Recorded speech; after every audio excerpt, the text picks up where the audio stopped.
to the Wise Woman Show. I am your host, Megan Wiseman, or better yet, Wise Woman. Here we empower Christian women entrepreneurs to express their divine wisdom and follow their intuition. This is a space where diverse voices and visions of wise women are showcased to support and celebrate the power of feminine leadership in business. Hello and welcome to the Wise Women Show. Today we are here with my guest, Megan Watson, who is an intuitive healer, a coach, and an author. So I'm really excited to introduce you to her. She is an expert in cyclical living and the womb. And I had her come teach my people in the Divine Feminine Portal, and we had so much fun. And I just had to bring her on here so that she could share her wisdom with all of you as well. So, Megan, if you'd like to just expound a little more about who you are and how you became an expert in this field, we would love to know. Yeah, thanks. Thanks, Megan, for having me.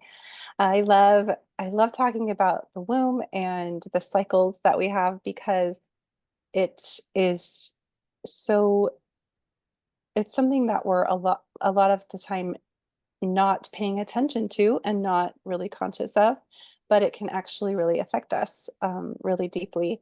And so I like to bring awareness to it and help women reconnect with that part of themselves. And how I got started on my journey and learning about this was because I was so out of sync and I was living totally disconnected from my womb and my cycles. And I think it partly comes from our culture where outward productivity is really highly valued. And I know when I was being brought up, I was taught that like you just have to go and do all the time. And I learned that a lot in like school, and a lot of like performance based, evaluation in school. And I was taught that stillness and rest was lazy.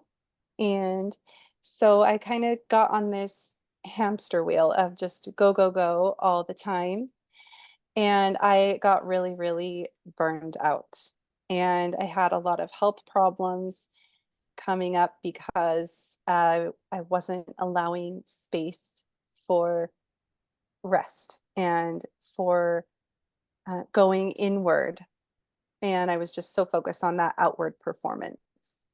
And so, what I've learned on my journey is that we are actually cyclical beings and we can tune back into those cycles. And there are times for outward productivity. That's great. And there are also times for going inward and for resting. And then we're actually able to be more productive during that are best for outward productivity because in ourselves space to rest. So we can see these cycles around us in nature. We have the different seasons of the year where plants are blooming and blossoming. And then there's times in winter when they're not. And I love to give the example of like an apple tree. And there are seasons like spring and summer where there's outward growth. And then there's seasons where that pauses, like autumn is going to be a time of, receiving the fruits of those labors. And then winter is a time for rest. And we would never look at an apple tree in the winter and just be like, what a lazy tree because it's not producing. We just understand that's how it is. And so when we tune into those seasons and cycles that we naturally experience and allow that space for ourselves, allow ourselves to rest, then we can avoid a lot of burnout and a lot of depletion and exhaustion that's really not necessary. So that's been my journey. I came from total burnout and exhaustion. I was diagnosed with chronic fatigue syndrome and I had debilitating migraines. I had pain with my cycle every month. And as I started tuning in more to my body and to what I was being asked for and allowing space to rest, then I've been able to experience a lot more ease and flow, and I don't get migraines like I used to, and I don't have debilitating pain like I used to every month with my cycle. And I really feel like it's because I'm listening and I'm allowing space for that rest. And that rest energy is a feminine energy, right? And so we need to allow space for that feminine energy in our lives and allow the flow of those cycles. Oh, I love the way you explain this. Like, everything you say is like, yes, this is so true. But one thing I love is the way that you connect those cycles of the earth to the womb and the woman and how her cycle works. So, can you explain a little bit about that, how we're connected to these cycles as well as women? Definitely. Yeah. So our womb, as we go through our monthly cycle, is experiencing different phases. And you might have learned about these in health class in high school. Um, and each phase is can be compared with a season to help us understand what kind of an energy we're experiencing during that time. For example, there is the follicular stage, and that is where the follicles of the ovaries are opening and there's an increase in estrogen. And this is similar to like a springtime energy. And so it's going to be a time for new beginnings, for starting new projects, getting things going, making lists of ideas. And we're going to be really open at that time to receiving ideas and researching how to do those things, getting things organized and going. So that is a time where we're naturally going to be find those types of tasks more more easy, more in alignment for us. And then during ovulation, that is where our ovary is releasing the eggs and or usually just one egg. And that is more of a summer energy. So this is also a time of more masculine or outward energy.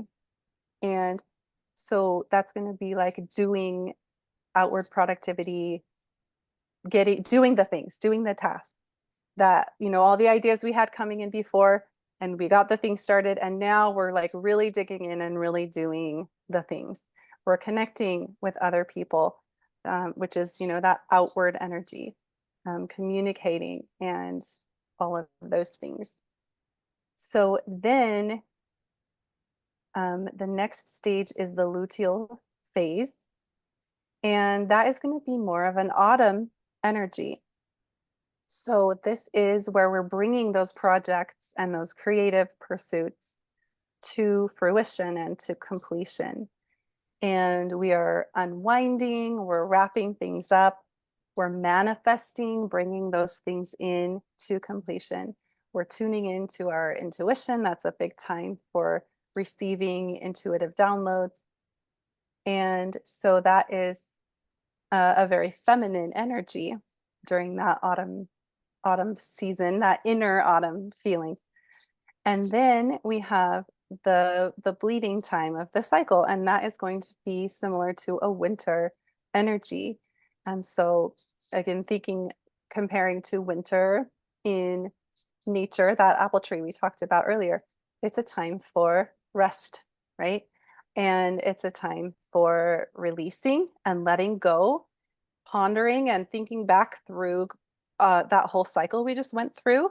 How did it go? Evaluating, self reflection, and letting go of things that we don't want to carry forward into the next cycle.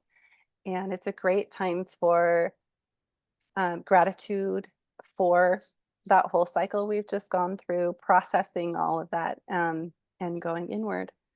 And it's a great time for some self care and taking a little time for yourself, maybe doing some journaling. Maybe that looks like uh, doing a little foot soak to help you feel more relaxed and calm, etc. So just tuning in. That's my whole thing is like, I don't want to give people like a list of like, you can only do these things at this time of the month. it's more just about tuning in to yourself, tuning into what is going to best serve you, what's going to feel best for you at that time. And um, because we're so used to not listening, right? We're so used to just pushing through and going and doing this stuff anyway. And so that's my whole message, is just tune back in and just listen, and you'll intuitively begin to really be able to feel that. So Yes, I have noticed that in my life. Like I have been a very high achiever, doer, all the things. So since I've been like healing and working on becoming in my masculine, I mean my feminine from my masculine, I feel like I do listen to my body more and I am aware of like if it is like those times where I should be resting and allowing myself, not feeling bad about that, but allowing that to happen and realizing that's my nature and that's the way I was designed to have times where I'm productive and doing outwardly, but also have time where I'm inwardly, resting and doing all those kind of things too. So I love like it's almost like giving yourself permission to do those things and then notice those cycles in your own, body, in your own mm, womb.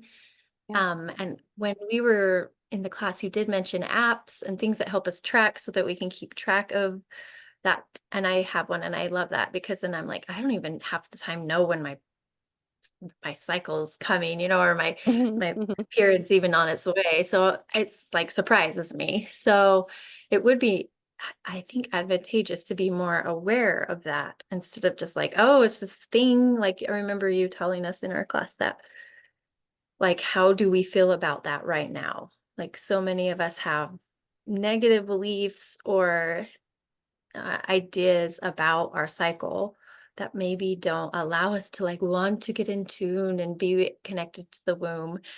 Do you mhm. find that to be true for a lot of women? And is there like healing work that needs to be done around the womb, Yeah, so to say? definitely. Definitely. Yeah, we can carry negative beliefs about our womb, about our body, and that can cause us to disconnect.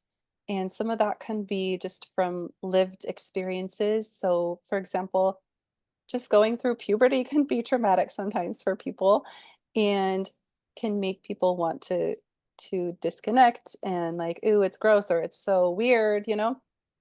And we can develop feelings of guilt or shame around, who we are and how we're showing up just from our culture. And, there can often be things that we're taught by people around us, like older women, and listening to how they speak about their womb and their experiences. I remember as a teenager hearing older women talk about how they wished that they could just turn it off, and they wished there was just a switch and they could just flip it off and not have a period. And then, maybe if they wanted to have a baby later, they would turn it on for a bit and then just like turn it off again. And that really sent me the message in that really impressionable age that, oh, this is something that I'm a victim to and that I don't want to have, and it's awful. And so we can take those things on from our culture, from people around us, and also just living in a culture that really favors a more masculine energy, such as that outward productivity that we've been talking about. It can cause us to just kind of turn that more feminine side of us off and disconnect from that. And so definitely there's a lot of emotions, a lot of limiting beliefs that we can take on around our womb that can cause us to disconnect. And so in the work that I do, I help bring that to light, like what is going on for you, because everybody's going to be different.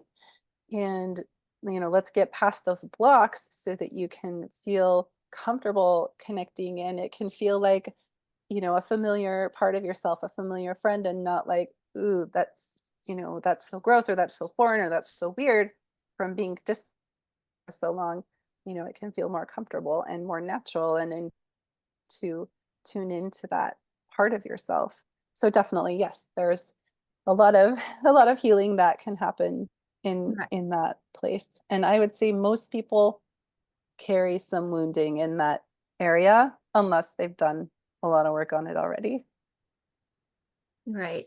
That's what I was thinking is like, it sounds so beautiful, but then when you get down to it, you're like, "Ooh, wait, what's been blocking me from having this? Maybe because I didn't have an example of it, or because I never thought that this was important, or someone told me this was gross or weird, or it's an inconvenience." So Mhm, I think it's mhm, just like a reprogramming of our beliefs around this feminine cycle that we have, and even in our masculine world, creating like different, like you said, rituals or things that we can do at these different time periods so that we are kind of tuning in to that part of us mhm, mhm.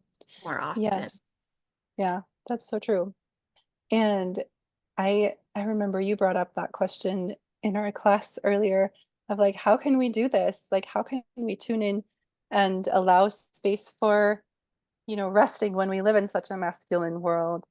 And I think it starts with that awareness of what's going on for you personally, such as like we talked about having an app that kind of will give you a heads up of what's happening when and where you're going to be. And that can help you as you're planning things out. Like maybe you don't want to schedule that really rigorous meeting on that particular day because you're going to actually have less energy that day, you know?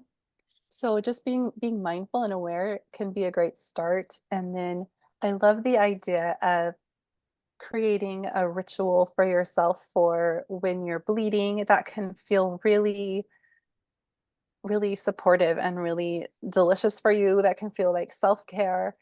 And it's going to look different for everybody, but I love like foot soaks. I think it's really really relaxing, and I love just like journaling and like writing things out and just taking that time to process and let go of things.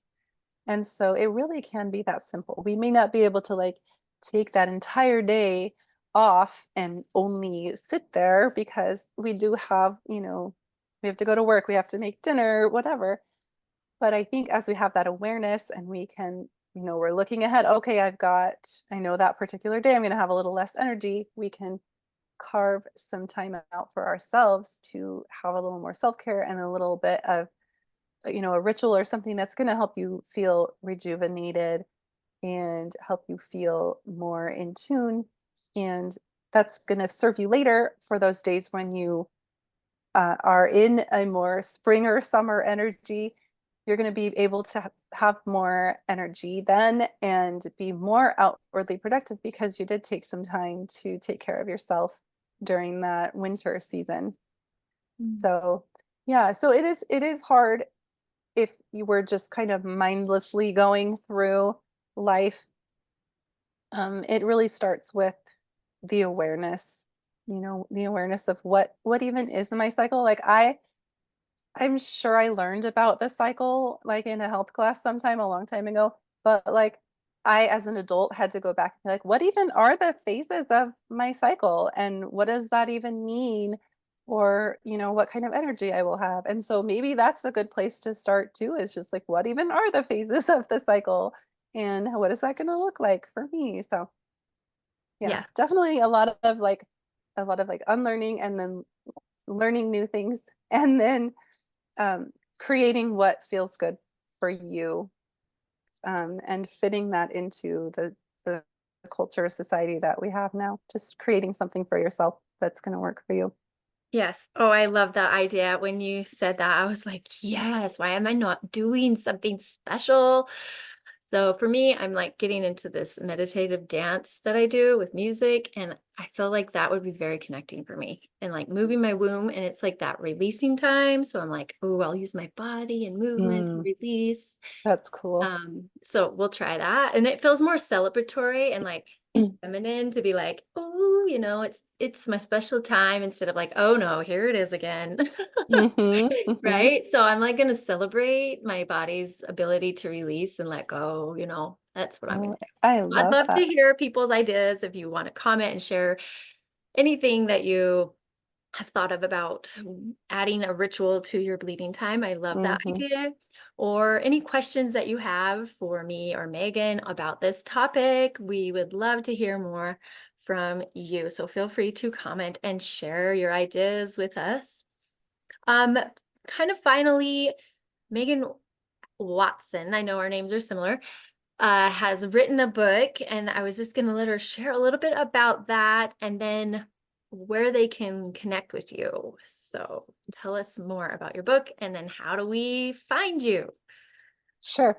Okay, so I wrote a book about this cyclical living, but on a bigger scale throughout the childbearing year. So throughout pregnancy, birth, and postpartum, we stop having our monthly cycle like we normally would, and we zoom out and have a cycle over the entire year. So we experience a spring energy and a summer energy and an autumn and a winter. And our current culture, because it's highly masculine, it focuses more on the masculine energy during those times. So even during the autumn and winter time, there's just so much masculine energy. And so we need to bring in the feminine energy once more to birth and postpartum. So here's briefly what that looks like. Um, so the first trimester of pregnancy is going to actually be a winter time. And that's why people have so much less energy and they're so tired and they just want to hang out on the couch all the time. And so their body's speaking to them and saying, hey, you need to take some rest. You need to process what you're experiencing because it's a lot. You know, you need to go inward and process through things. And then the second trimester, people are starting to get a little more energy and feel a little bit better. And that is going to be a spring energy. People are starting to show a little bit. So kind of like little blossoms and sprouts like in the springtime. And then the third trimester is going to be a summer energy. So we're really getting a lot of outward productivity. That's a great time for nesting. We naturally get a burst of energy during that time. Organizing, getting things done, creating lists, right? Getting everything ready. So that's that outward summer energy. And then, and literally outward growth, right? The belly is ginormous at that time. And then everything shifts once we go into labor and delivery. It becomes an autumn energy, which is feminine energy. And it's a receiving of the fruits of the labor. And so it's a time that is rich in feminine energy. Birth of itself is very fluid and spontaneous and organic and not predictable, right? So very, very feminine energy. And then the postpartum time is a winter, which is a time for rest and stillness and recuperating. And unfortunately, there's a lot of toxic culture in the postpartum time around like bouncing back. And unfortunately, that affects a lot of women. There's not a lot of parental leave or resources or support during that time. And so we really need to bring in that feminine energy again during this time to leave space for new moms to rest and recuperate and have that winter time. So that is what the cycle looks like throughout the childbearing year. Similar principles, but it's just stretched out over the whole year. Oh my goodness, I love that. And I'm so glad you explained that. For me, I plan on writing a book about feminine rituals and ceremonies, and I feel like that will be an important piece because I do feel like we've lost that connection to the pregnancy and Mhm. the celebration of all those different things that happen. So I'm definitely going to Yeah, use that information that you gave inside those ceremonies. So thank you for sharing that. awesome. And yeah, I feel like it's fun to see how it connects with when we're cycling naturally and then when we're cycling in our pregnancy. It all connects. It's so Mhm. beautiful. I just love that you made these connections for us. Okay, so now how do my people find you? So I am on social media. I'm on Facebook and Instagram, and my business is called Mother's Healing Circle. So my it's just at Mother's Healing Circle. And also Megan Z Watson is how you can find me on Facebook if you want to connect and be friends. I would love to connect that way too. I love it. Oh my goodness. So I love this topic and I love learning about the feminine and the womb. So if you guys need any assistance in your work healing or would like more information, definitely reach out to Megan Watson. I'm also doing womb inside the divine feminine portal, so you can come in and we can do all the healing and the clearing and all the fun stuff inside there too. All right. Well, thank you, Megan, for being here. It has been a joy and a pleasure. I hope you all learned some beautiful womb wisdom today. Thank you. All right. Bye. Thanks for joining the Wise Woman Show. Remember, divine daughters, keep expressing your faith and femininity as you bring your powerful wisdom to this world. Like, share, comment, or subscribe to the show to stay connected.